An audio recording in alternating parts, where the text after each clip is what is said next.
حضرت زید بن عبداللہ اپنے باغ کو پانی دے رہے تھے تو کسی نے جا کے بتایا کہ حضور کا وصال ہو گیا۔ انہوں نے ایسے ہاتھ اٹھا لیے اور کہا اللہم اذہب بصری حتی لا ارا بعد حبیبی محمد احدا، اے اللہ مجھے اندھا کر دے، میری آنکھوں کی بینائی اچک لے۔ یہ آنکھیں رکھی ہی اس لیے تھیں کہ تیرے محبوب کو دیکھتا تھا، اب حضور چلے گئے ہیں تو میں نے ان چراغوں کا کیا کرنا ہے۔ حضرت حسان بن ثابت نے جو اس وقت اشعار کہے، وہ کہتے ہیں کاش کہ کوئی کالا سانپ مجھے ڈنگ مار جاتا اور میں دوسری سانس نہ لیتا۔ اور حضرت سیدہ فاطمہ کے جو قلب اطہر کی کیفیت تھی، سبت علیہ مصائب لو انہا سبت علی الایام سرنا لیالیا، میرے اوپر جو مصیبتیں ٹوٹ پڑی ہیں وہ اگر دنوں پہ ٹوٹ پڑتی تو وہ کالی راتیں بن جاتی۔ حضرت عمر رضی اللہ تعالی عنہ تلوار نکال کے کھڑے ہو گئے اور کہا کہ جس نے کہا نا حضور کا انتقال ہو گیا میں اس کی گردن اڑا دوں گا۔ تھوڑی دیر بعد حضور پرانی حالت کی طرف پلٹ آئیں گے۔ اب یہ کیفیت کتنی حساس تھی، ادھر منافقین نے چال چلنا شروع کر دی۔ انہوں نے کہا حضور کے دم سے ساری رونقیں تھیں، اب وہ چلے گئے تو اب کس نے نمازیں پڑھنی ہیں، اب کس نے روزے رکھنے ہیں، اب کون جہاد پہ جائے گا؟ جب وہ ہی نہیں رہے تو ساری کہانی ختم ہو گئی۔ تو انہوں نے اس طرح سے چال چلنا شروع کر دی اور حضرت عمر کہتے تھے کوئی بولے تو صحیح۔ کتنا نازک وقت تھا۔ اس وقت میں حضرت ابو بکر آئے رضی اللہ تعالیٰ عنہ، ان کا کلیجہ تو پھٹ رہا ہوگا، لیکن یہی موقع تھا حضور کے مشن کو، حضور کی فکر کو، حضور کے دیے ہوئے نظام کو سنبھالنے کا، اور اپنے جذبات کو کس طرح کنٹرول کیا ہوگا۔ اپنے آپ کو پوری طرح سنبھال کر کے لوگوں میں آئے اور دیکھا کہ لوگ جمع ہیں اور حضرت عمر رضی اللہ تعالیٰ عنہ غصے میں تلوار لہرا رہے ہیں۔ خبردار اگر کسی نے کہا کہ حضور کا انتقال ہو گیا تو آپ ایک اونچی جگہ پہ کھڑے ہوئے، لوگوں کو متوجہ کیا۔ حضرت صدیق اکبر رضی اللہ تعالیٰ عنہ کا اس وقت کا جو خطبہ ہے، اس نے اس وقت اسلام کو سنبھالا جب منافق بڑی باریک چال چل رہے تھے۔ اب حضرت ابو بکر آئے اور کھڑے ہوئے، کہا لوگو مجھے بتاؤ تم اللہ کی عبادت کرتے تھے یا رسول اللہ کی عبادت کرتے تھے؟ تو لوگوں نے کہا اللہ کی عبادت کرتے تھے۔ تو کہا اللہ آج بھی زندہ و موجود ہے، اللہ کل بھی زندہ و موجود تھا، وہ حی ہے لا یموت ہے۔ اللہ اکبر۔ پھر انہوں نے وہ آیت کریمہ پڑھی وما محمد الا رسول قد خلت من قبلہ الرسل، اور صحابہ فرماتے ہیں ہمیں لگا کہ جس طرح یہ نازل اسی وقت کے لیے ہوئی تھی۔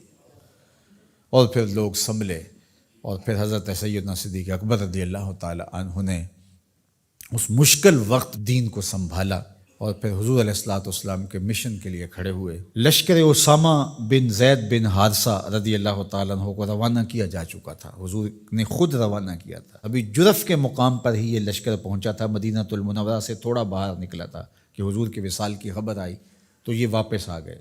تو بعض صحابہ نے کہا کہ اب مدینہ المنورہ کے حالات وہ نہیں رہے، اطراف کے اندر قبائل سر اٹھا سکتے ہیں جو دبے ہوئے تھے، اب حضور کے وصال کی خبر پھیل گئی ہے تو کوئی مدینہ المنورہ پر حملہ نہ کر دے، اور بہترین جنگجو اس لشکر میں شامل ہیں، تو اگر حملہ ہو گیا تو پیچھے سے دفاع نہیں ہو پائے گا، تو لہٰذا اس لشکر کو حکمت یہ ہے کہ روک لیا جائے۔ حضرت صدیق اکبر رضی اللہ تعالیٰ عنہ نے کہا کہ نہیں، یہ حضور کا روانہ کردہ ہے، جا کے رہے گا۔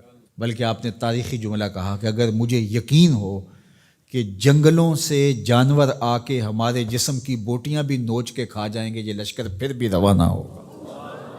لوگوں نے حضرت عمر سے کہا کہ ضرور لشکر کو روانہ کریں، لیکن حضرت ابو بکر رضی اللہ تعالی عنہ سے اتنا کہیں کہ امیر لشکر کو معزول کر کے کوئی اور قریشی سردار بزرگ اس کا امیر بنا دیا جائے۔ 9 عمر لڑکا ہے، دوسرا غلام زادہ ہے، تو بڑے بڑے قریشی سردار اور جنگجو ان کی قیادت کو قبول کرنے سے انکار نہ کر دیں، تو وہ گئے اور جا کے کہا کہ بڑے بزرگوں کی یہ رائے ہے کہ آپ ضرور لشکر کو روانہ کر دیجئے، لیکن اتنا کیجئے کہ امیر لشکر کو تبدیل کر دیجئے۔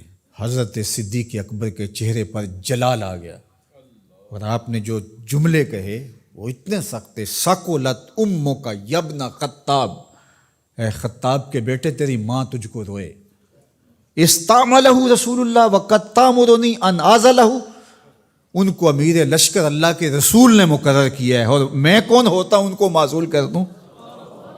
کہا لشکر جائے گا، اسامہ بن زید کی قیادت میں جائے گا، جس نے جانا ہے جائے، جس نے نہیں جانا میں کوئی پرواہ نہیں ہے، چونکہ ان کو امیر لشکر اللہ کے رسول نے مقرر کیا۔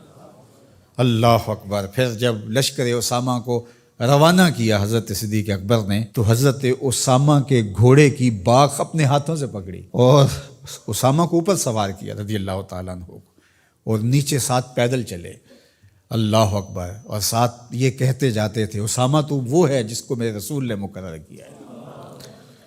اور پھر یہ لشکر کامیاب اور بامراد ہو کے لوٹا۔ تو یہ سیدنا صدیق اکبر رضی اللہ تعالیٰ عنہ کا حضور علیہ السلام کے فیصلوں کو من و عن قبول کرنے کا جذبہ تھا، جس انداز سے انہوں نے حضور علیہ السلام کی فکر پہ پہرا دیا، حضور کی تعلیمات کو اجاگر کیا اور حضور کے فرمان کو حرف آخر سمجھا، اور اس کے بعد انہوں نے اپنی رائے کو وہاں فنا کر دیا۔ صلح حدیبیہ کا موقع آیا تو 1400 اصحاب تھے، قریش نے کہا ہم عمرہ نہیں کرنے دیں گے، تو وہاں سے ایک معاہدے کے ذریعے واپس آنا ہوا۔ تو حضرت عمر نے کہا ابو بکر ہم دب کے صلح کیوں کریں، صلح کی شرائط تو برابر کی ہونی چاہیے۔ تو حضرت ابو بکر صدیق کا صرف ایک لفظ دیکھیے، انہوں نے کہا عمر کیا یہ صلح نامہ حضور نے قبول کیا ہے؟ کہا کیا ہے۔ کہا ہوا رسول اللہ، کہا وہ اللہ کے رسول ہے۔ اللہ اکبر، کثرت صوم و صلات کی وجہ سے افضل نہیں ہے، بلکہ حضور کے لیے اطاعت و انقیاد، فرما برداری، اور حضور علیہ السلام کے لیے بس اپنے آپ کو قربان کر دینے کا وہ جذبہ، وہ آپ یہاں دیکھتے ہیں تو بدرجہ کمال آپ کو نظر آتا ہے۔ فرمایا کہ میں اللہ کے علاوہ اگر کسی کو خلیل بناتا تو وہ ابو بکر کو بناتا، لیکن میرا خلیل اللہ ہے۔ اللہ اکبر، امن الناس بر مولائے ما، کلیم اول سینائے ما، ہستیو کشت ملت راچو ابر، ثانیے اسنین و غار و بدر و قبر۔ دیکھیے کہاں کہاں حضور کی قربت۔ یہ شک ہووی تے چل مدینے، یہ شک ہووی تے آ تک لے جوڑ مزاراں دا بن یار نبی دیاں یار۔